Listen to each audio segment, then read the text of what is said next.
सुमित्रा जब रोटी बना रही थी कि तभी किसी ने दरवाजे की बेल बजाई। बेचारी सुमित्रा रसोई में से अपने हाथों में लगे आटे से भरे हाथों को धोने तक लगातार दरवाजे की कुंडी बज रही थी।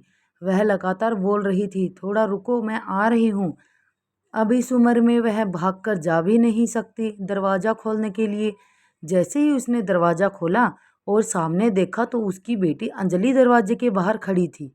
तब उसे आश्चर्य हुआ कि कुछ बताया भी नहीं, मैंने भी नहीं बुलाया तो अचानक कैसे आ गई। अपनी बेटी अंजलि को देखकर सुमित्रा बोली, आने से पहले बताना तो चाहिए था ना, अकेले ही आई हो क्या? जमाई जी और बच्चे कहाँ हैं? सुमित्रा ने एक साथ कई सारे सवाल किए। तभी अंजलि बोली, माँ, क्या कोई अपनी प्यारी इकलौती बेटी को ऐसे स्वागत करता है?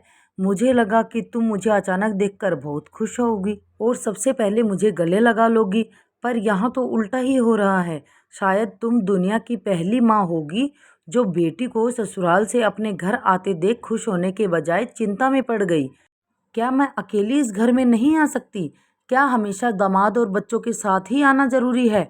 बोलकर अंजलि घर में प्रवेश कर गई और अपना सामान रखकर बोली, भाभी कहाँ पर है?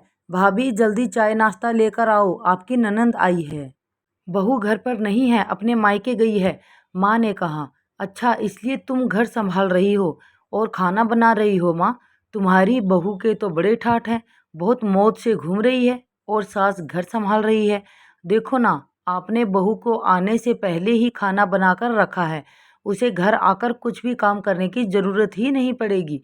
बड़े नसीब लेकर आई है आपकी बहू, और एक मैं हूँ जिसे उसकी सास कभी एक गिलास पानी भी नहीं पूछती। अंजलि ने ताना मारते हुए कहा, बेटा, प्यार और इज्जत एक ऐसी चीज है जो हम पहले किसी को देते हैं, फिर उससे अपेक्षा रखते हैं कि वह भी हमें वापस दे। माँ ने उसे समझाते हुए कहा। माँ ने आगे कहा, हर एक लड़की को अपने ससुराल में जगह बनानी पड़ती है, वहाँ कुछ भी आसानी से नहीं मिलता। तुम अपनी सास से एक गिलास पानी की अपेक्षा करती हो? तुम तो उनकी बहू हो, तुम बहू हो, फिर भी तुमने कभी उन्हें एक गिलास पानी दिया है क्या? तुम शादी के बाद ससुराल में रही ही कितने दिन? जब तुम्हारे मन को लगा तब अपना बैग भरा और सीधा मायके आ जाती हो। मायका और ससुराल एक ही शहर में है, इसका मतलब ऐसा नहीं होता है कि तुम जब चाहो तब मायके आ जाओ और चाहो उतने दिन रहकर वापस ससुराल चली जाओ। मायके में भी बेटी का मान सम्मान तभी मिलता है जब बेटी ससुराल का मान सम्मान रखकर मायके में कुछ दिनों के लिए आती है, तभी उसे मान सम्मान मिलता है।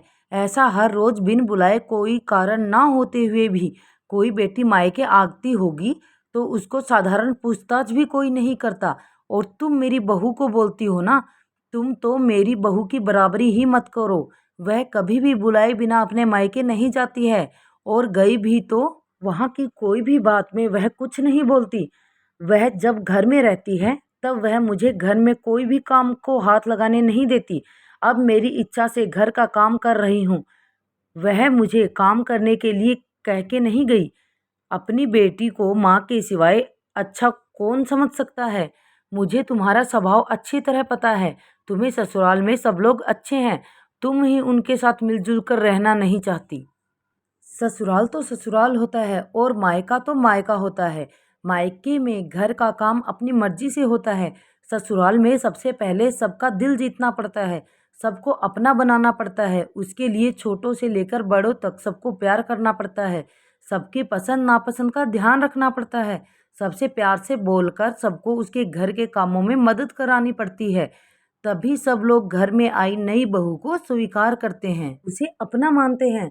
और तुम जिम्मेदारी लेने के लिए तैयार ही नहीं हो, इसलिए रोज रोज मायके चली आती हो, यहाँ आकर भी वही करती हो। अभी की बात देख लो, घर में कदम भी नहीं रखा उतने में भाभी को ऑर्डर देना शुरू कर दिया, भाभी मुझे चाय नाश्ता ला कर दो। वह व्यक्ति घर में है या नहीं, वह कैसी है, उसकी तबीयत कैसी है, वह पूछना भी जरूरी नहीं समझा। घर में आए मेहमान की मेहमान नवाजी होती है, पर उसका बर्ताव बोलना सामने के व्यक्ति को पसंद आया तो मेहमान नवाजी ना मांगते पूरी होती है। पर तुम्हारा ऐसा बर्ताव मुझे ही पसंद नहीं आता तो तुम्हारे ससुराल के लोगों को कैसे पसंद आएगा? तुम बोलती हो ना कि मेरी बहू के बहुत ठाठ हैं, वो तो बात सही है, उसने यहाँ हमारा दिल जीत लिया है और हर एक के दिल में खुद की जगह बनाई है। वो रोज रोज तुम्हारे जैसे ससुराल के लोगों के साथ झगड़ा करके मायके नहीं जाती। इस वजह से ससुराल और मायका दोनों जगह उसकी इज्जत होती है। जब तक उसे अपने मायके से बुलावा नहीं आता तब तक वह नहीं जाती। आज माँ ने ही अपनी बेटी को उसके बर्ताव के दोष दिखाए, क्योंकि उसे लगता था कि उसकी बेटी को अभी नहीं समझाया तो वह उसे कभी नहीं समझेगी। तब तक बहू भी आ गई। उसने अंजलि को देखते ही वह बोली, अरे दीदी आप कब आई? मुझे फ़ोन किया होता तो मैं जल्दी घर आ गई होती ना।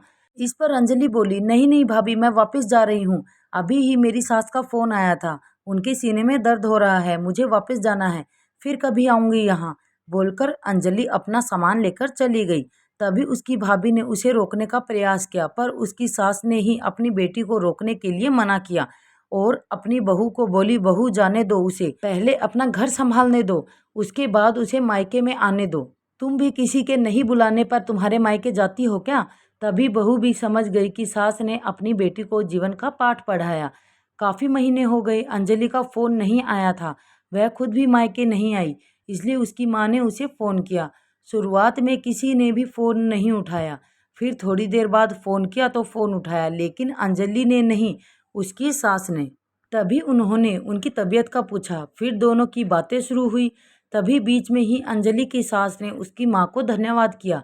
तब अचानक उनके ऐसे बोलने पर उनको कुछ समझ नहीं आया, इसलिए सुमित्रा ने वापस पूछा, आप और किसी से बात कर रही हो क्या? अंजलि की सास बोली, नहीं तो फिर आप धन्यवाद किसको बोल रही थी? सुमित्रा ने पूछा, आपकी बेटी अंजलि बहुत समझदारी से बर्ताव कर रही है, सभी को अपना बनाने की कोशिश कर रही है, सभी को मनपसंद का खाना बनाकर खिलाती है। घर में बहुत ही अच्छा माहौल बना है, कोई भी लड़ाई झगड़ा नहीं, जैसे स्वर्ग ही बन गया हो मेरा घर। इसलिए मैं आपको धन्यवाद बोल रही हूँ। आपकी बेटी के अच्छे बर्ताव से यह दिन हमें देखने मिला। हम बहुत धन्य हो गए। पहले हमें उसकी तरफ से कोई भी अपेक्षा नहीं थी, पर आपने उसे समझा कर भेजा और उसके स्वभाव में बदलाव आया। आज उसी अंजलि के मायके जाना तो दूर की बात है, फ़ोन पर बोलने के लिए भी उसके पास वक्त नहीं है। वह अपनी गृहस्थी में व्यस्त हो गई है। दोस्तों, अगर माँ बाप लड़की को अच्छी शिक्षा दे तो उसका घर बच सकता है। हाँ, अगर उसके साथ कुछ गलत हो रहा है तो आप उसके खिलाफ आवाज़ उठा सकते हैं। तो कैसी लगी मेरी ये वीडियो, कैसी लगी मेरी ये कहानी? अगर अच्छी लगी तो सब्सक्राइब ज़रूर करें, लाइक करें, शेयर करें एंड कमेंट करना बिल्कुल भी ना भूलें।